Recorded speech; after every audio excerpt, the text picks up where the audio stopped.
সম্মানিত মুসল্লি বাবারা আমার এবং ছোট ভাই এবং যারা উপস্থিত হয়েছেন, আপনাদের কাছে বিনয়ীভাবে একটা কথা বলছি। আপনারা অনেক সময় যখন আমি খুতবা দেই, যখন আমি খুতবা দিতে দাঁড়াই, তখন আপনারা অনেকে গুনগুন করে কথা বলেন।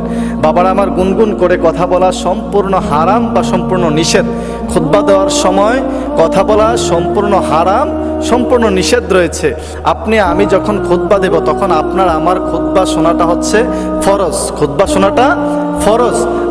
আমি যদি খুতবার আওয়াজ যদি আমার এটা কর্নারে না পৌঁছায়, যদি কোথাও না শোনা যায়, তাহলে আমি যখন খুতবা শুনবো না, তখন চুপ করে বসে থাকবো। চুপ করে বসে থেকে আমাদের মনোযোগ সম্পূর্ণ খুতবার দিকে দেব। খুতবার দিকে মনোনিবেশ করা এটা হচ্ছে ওয়াজিব। খুতবার দিকে মনোনিবেশ করে এটা হচ্ছে ওয়াজিব। অবশ্যই আপনি যখন খুতবা আমি পাঠ করব, তখন যারা এখানে উপস্থিত হয়েছেন, দয়া করে আপনারা কেউ কথা বলবেন না। কারণ হচ্ছে কথা বলা সম্পূর্ণ নিষেধ রয়েছে, সম্পূর্ণ হারাম করা হয়েছে।